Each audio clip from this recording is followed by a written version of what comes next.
I've managed to transform my shoulders and chest from this around 6 years ago to this today. But what's interesting is 90% of my pushing exercises have been simple push-ups and dips. It's been a byproduct to just trying to get stronger and more efficient in the basic calisthenic movements. Push-ups are key to building this strength and muscular base with no gym. But the push-up that rules them all is the ring push-up. This video is for those who want to push their body control and physique to new levels using a minimalist setup. A pair of rings hanging from a tree or a pull-up bar is all you need. In the last video, I laid out the formula for those who are young and can train super hard to attain ring muscle-ups. But there's a more approachable way to get started on the gymnastics rings that can still dramatically change your physique with the right effort. The ring push-up is king because of the range of motion. You can dip your chest down between your hands, causing a greater stretch for the pecs and delts. And in order to lock out the rings, you need to use the serratus anterior to protract the shoulder blades. And the tension always stays on the chest, shoulders, and core throughout the full movement. You literally never get a break. I made the mistake in the beginning to treat ring push-ups pretty much the same as push-ups on the ground. I see a lot of other people doing this as well. Now, when I do push-ups on the ground, my hands are locked in place, right? But the rings offer me the chance to move my hands and manipulate that. So if I take full advantage of that, I can move the hands out of the way to let the chest get deep. And then when I finish and lock out, I can move the hands towards each other. What does the pecs do is this, right? What does the serratus anterior do? It pushes fully into protraction. So we can take advantage of this on the rings if we're aware of it. Now, bench press is obviously a phenomenal way to build your chest and triceps. Nevertheless, at that lockout, you essentially get a break from holding tension, and you don't get the full range of scapular movement going from retraction to protraction. And this can actually have some great healing effects on the shoulders. Many years ago, when I only lifted weights, I had issues with shoulder impingement and shoulder blade dysfunction. I tried a lot of corrective exercise, but really what seemed to have the greatest benefit was reintroducing basic calisthenic work through full range of motion. And I've heard the same from other people as well. Put your rings right above ankle height. This will give you appropriate space to move the torso between the hands. The first goal you should focus on is getting a 10 rep set with full range of motion. Keeping the body line straight is very important for getting the most out of our shoulders and not compensating through the spine. So squeeze the core, the glutes, and even the legs. A simple method to ensure full range of motion is to touch the rings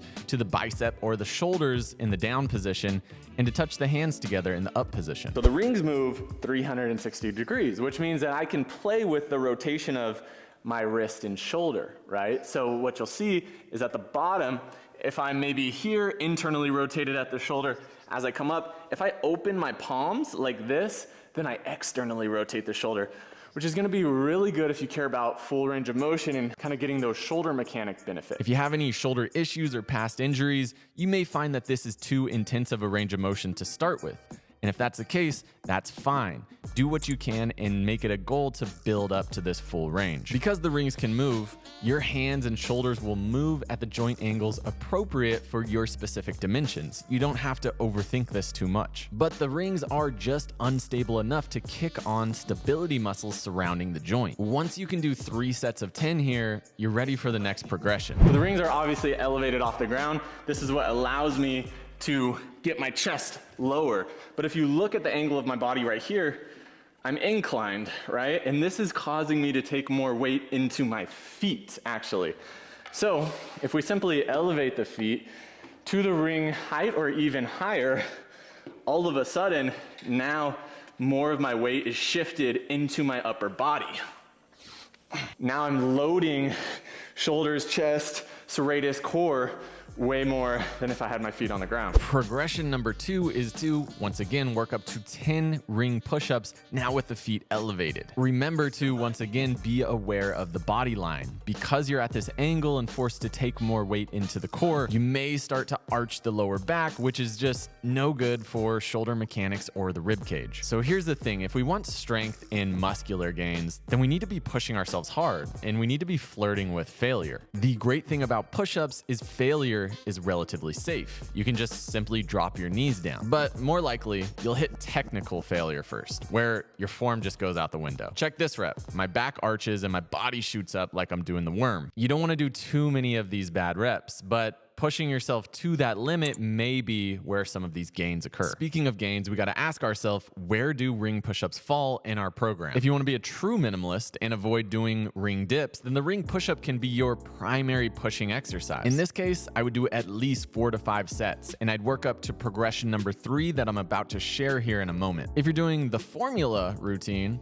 then muscle up is the goal, but pull-ups and dips are the main focus to build that strength. Pull-ups and dips are definitely the best way to pack on muscle and strength, but they are also the most demanding on the joints. So if you look at both of these movements, your torso stays vertical, and a great accessory is to add in some horizontal movement, which is the push-up and row. So in this case, you may do 2 to 3 sets of push-ups and rows after your main work. And the final scenario is that if you're into lifting weights and doing bodybuilding style training, then ring push-up can be a great accessory to mix in with your bench press and pec flies on your chest day. This takes us to our last progression, which is to add some weight. I just bought this fancy calisthenics weight vest that works very well, but in the previous years, I'd simply just throw a weight into a backpack, and that worked almost just as good. Adding weight to our calisthenics moves makes progress trackable. In the same way that you can add 10 pounds to your bench press, now you can add 10 pounds to your body weight. What's nice is that now we can work in lower rep ranges as well. We can add a good amount of weight to our body and do sets of, say, 5. This works excellent, especially if you're using the ring push-up as your primary movement. You could even start with heavier sets in the 4 to 6 rep range, then take some weight away and finish up with more higher rep sets. And for those of us in our parenthood grind, these are also very kid-friendly. I don't have to worry about a heavy dumbbell or barbell bonking my son on the head. We can also play with grip and elbow position. If I kind of go overhand, right, bench press style at the bottom, boom, elbows out a little bit more, then I'm probably gonna hit the pecs more. If I maybe keep the elbows tucked in more, now I'm more prioritizing triceps and front delt. The movement that complements the ring push-up the best is the ring row. We simply turn our body around and pull rather than push. Nobody wants to be in balance, right? So developing our lats, traps, and the back of the shoulder is key to balancing out those pushing muscles. If you initiate the movement by driving the shoulder down and back, you're gonna set yourself up to have a really good pull. Bring the hands to the front of the chest and squeeze the back. Simple enough. When it comes to pulling movements developing your back, it's not super complicated. If you pull from overhead like a pull-up and pull horizontally like a row, you're gonna cover a lot of your bases. Now you can vary the intensity of your row by the body angle. The more parallel you are to the ground, the greater the difficulty. While the more upright your body, the easier the row becomes. Now, momentum should be avoided. You want to be able to control your ring row the full way, especially at that top range. I've made the mistake of trying to get to harder progressions too fast and basically relying on my body swinging rather than muscular control. Pausing at the top for a quick moment shows that you really own that range of motion. And just like the push-up, range of motion matters. If you're having trouble getting the rings all the way to your torso, then you just need to keep strengthening those back muscles to get there. Now, when you hang back, you should let your shoulder blades fully protract and be stretched, and then squeeze the shoulders down and back to pull. Just like in the push-up, we're searching to get that full range of motion of the shoulder blade. This is gonna help you develop that nice wide back that's gonna be strong at pulling, but it can even help set your base for pushing exercises as well, as the stronger the torso, the better. If you're not quite at the level yet, but you have aspirations to use pull-ups and dips to develop your body through calisthenics, then push-ups and rows should be your best friend. And if you guys enjoyed the formula video from last week and you wanted to do the program, we now have a PDF.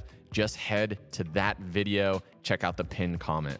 If you're working at a high intensity, then 2 to 3 times per week is plenty. Like I said before, use weight to get yourself in a zone that's really challenging. For simplicity's sake, if you wanted to just use these 2 movements, using some weight first and then doing some body weight back offsets, you could make some fantastic gains. A lot of the time, body weight training almost gets looked at as easier to their weighted counterparts. But it's quite the opposite. For calisthenics, you need a high level of awareness and body control. You have to pay really close attention to form and technique cues if you want to get to the next progression. Now, I love the gymnastics rings for exposing people to how hard body weight movement can be. If you only think of it as doing push-ups and air squats, it's easy to write it off. But try doing a ring push-up, a ring dip, a muscle up. You'll quickly be humbled and see how much strength and control you need to develop in your body. So buy yourself a pair of gymnastics rings. They're cheap, they're easy. Plastic works great for leaving outside. Wood is great for training muscle ups and other advanced movements. Let's have fun, get strong, as always.